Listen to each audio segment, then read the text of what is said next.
Yeah. Um, So, there's an American gentleman by the name of Charles Osborne. okay. What is fascinating about him is He that does not run Oscorp. no, he was entered into the Guinness World Records as the man with the longest attack of hiccups, Oh, which yeah, I've heard of that dude. lasted for 68 years, from 1922 to 1990. It's a little rough. That's pretty rough. They estimated it at around 430 million hiccups. A lot of hiccups. That's a lot of hiccups. The shitty Yeah. thing When about the it is, Simpsons, when they made fun of him on The Simpsons, he was like, "Kill me, yeah, kill me." kill me. That's him. um, the kick in the ass was when the hiccups did stop, he died less than a year later. That sucks. Well, he didn't even get a full fucking year. Poor Were bastard. the hiccups keeping him alive? See, I think that just becomes a question. I wonder if something just inside him. Um. Yeah, I don't know. Just kind of weird. And now he died of COVID, clearly. But Yeah, now obviously. never know. So yeah, Maybe hiccups cure COVID. Has anyone looked into that yet? Why aren't we pursuing this? I think we should. There should be a $20 million study on this for sure. On the same sort of weird notes, in 2007, a Florida teenager named Jennifer Mee, she gained a little bit of fame after hiccuping around 50 times a minute for more than 5 weeks. That sucks. That's horrible. Like, how the fuck do you eat? And to which, and Charles Osborne was recorded as saying, "Fuck you, you whining bitch." What do you know? Right?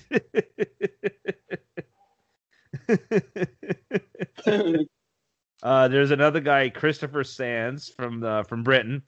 He hiccuped an estimated 10 million times in a 27-month period from January 27 to May 2009. His condition, which meant that he could barely eat or sleep, was eventually discovered to be caused by a tumor in his brainstem. It's always a tumor. Yeah. Everything good or bad is always a tumor. It's like you're super smart and you win Jeopardy, but it's because you've got a horribly life-threatening tumor. Yeah. Or something bad, like you hiccup for 10 million times in a row. It's because of your tumor. It's like tumors are just, if anything significant ever changes in your life, you can pretty much just assume it's a tumor. Agreed. His hiccuping was so bad that because of the tumor pushing on his brainstem on the nerves, it caused him to hiccup every 2 seconds, 12 hours a day. And then it just stopped for 12 hours? Yeah, as soon as they did surgery. Crazy. As soon as they did surgery, when they discovered what it was that was causing it, and they had surgery, then that's it. You can fucking breathe again. You're good to go. Very glad nothing like that happens to me. Fuck that. I get heartburn really bad, but not for 10 years at a time or something. Yeah, no, exactly. I get it to the point where it's eating through my throat and slowly destroying me from the inside out, but not for 10 years in a row. Just some nights that's just a little bit too much.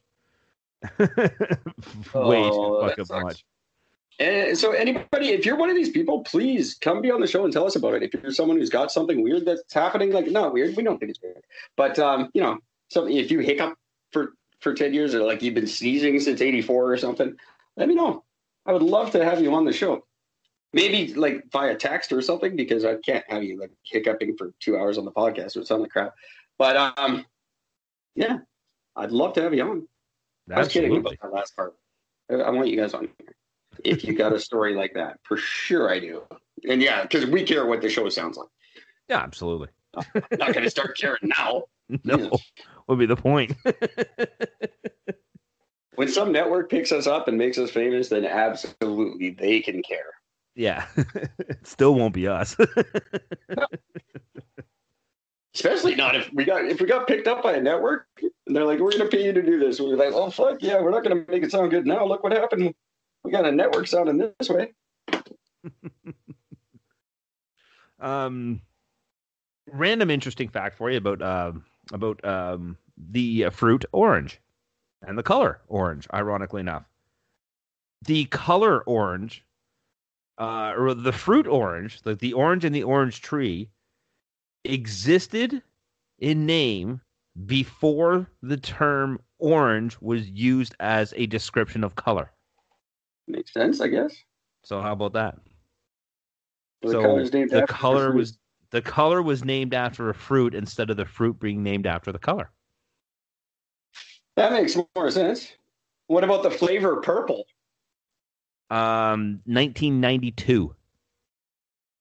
I hate when people use purple as a flavor, by the way. No, it's so fucking annoying. What flavor is it? Purple? You're a dick. I don't bring you anything. If I'm like, hey, who wants a freezy? And I'm like, oh yeah, what flavor do you want? You go purple. You're not getting a freezy. I'm not bringing it. Purple's not a flavor. No, it's a color. Just so you know. Next time we're at a freezy party. No. That really bugs me. So the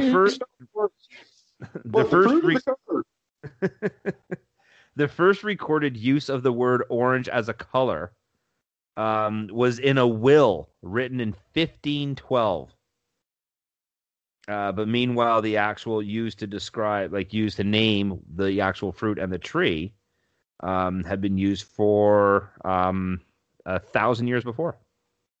Or, 200 years before. Nice. So there you go.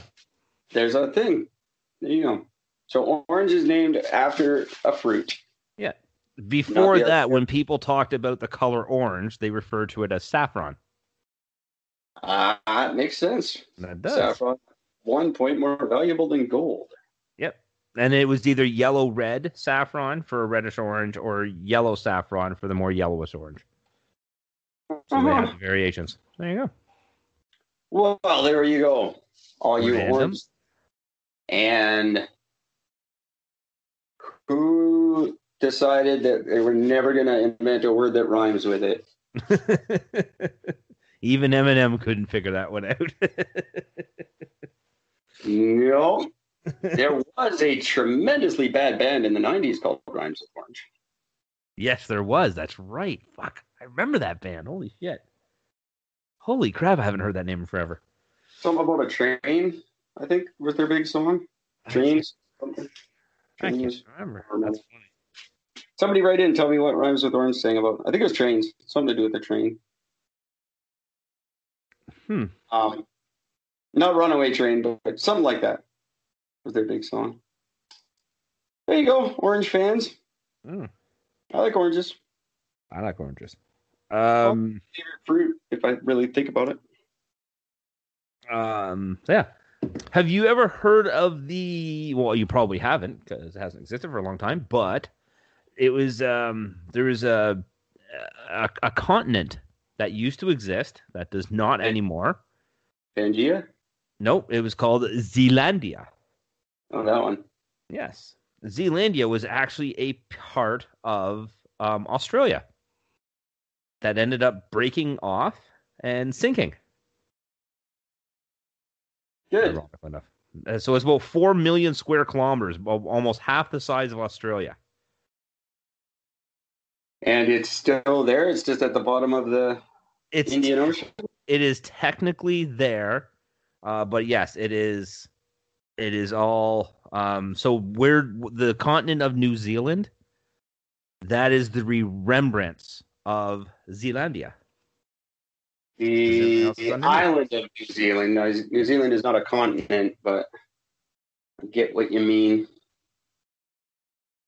And imagine the freaky weirdos that would have come from there. It's a good thing it's saying.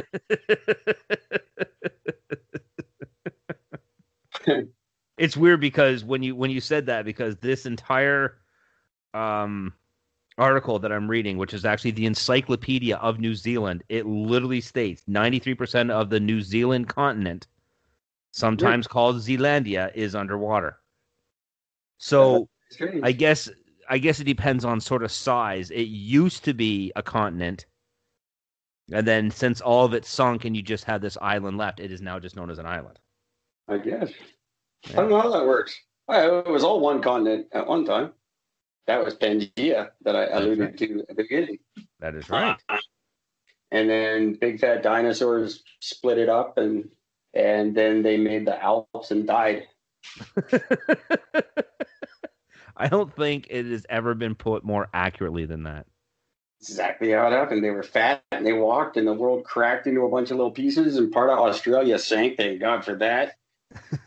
What was on that part? Like they got left with the 10 worst spiders, the 10 worst snakes, the fucking crocodiles and jellyfish and fucking barracudas and all that shit. What the fuck was on the part that sank? Oh. This is why I love the idea that Australia was initially just used as a form of prison that you put criminals on to let them to die. I love that because what a horrible fucking country. Oh yeah. Everything kills you. You can't do anything. You can't just get up and put your fucking foot in your slipper because there's a chance something's in there that can kill you. That's just fucked up. Yep.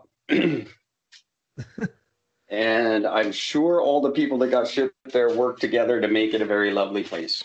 Yes, I'm sure. It wasn't just a giant ass rape fest until you died from something. Guarantee you wanted something to be in your slipper.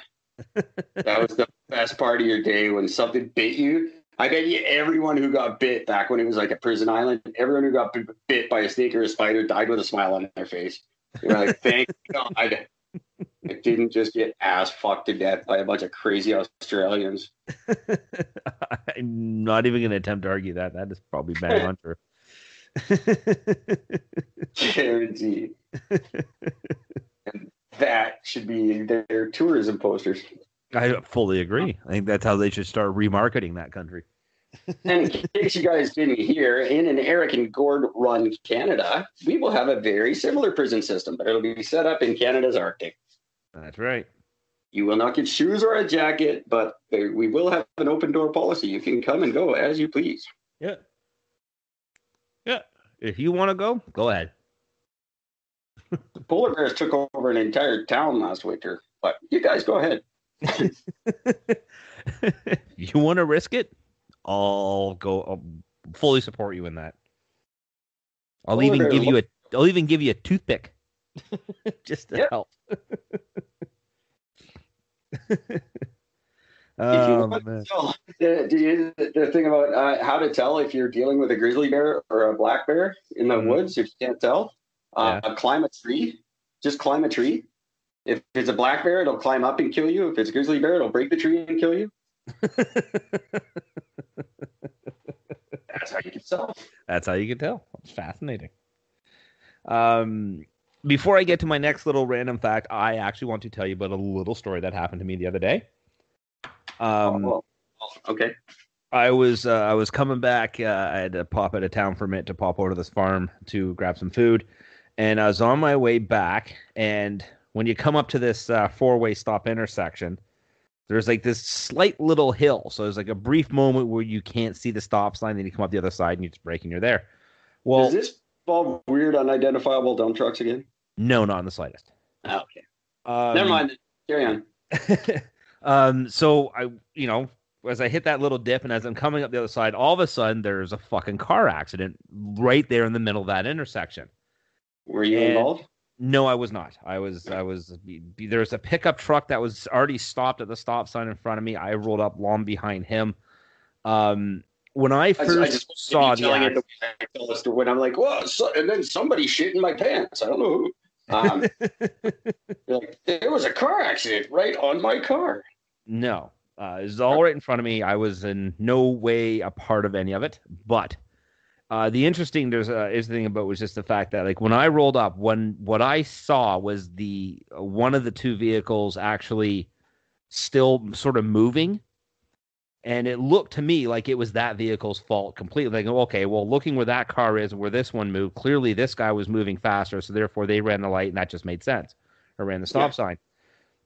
So I stop, put my flashers on, I go up. I'm initially talking to the guy in the pickup truck who didn't get hit because he was right there, and I'm just like, because he got out and he ran over to see if the van that almost hit him where they were okay. The other vehicle involved, he sort of comes over to do the same thing, make sure everybody was fine. So I'm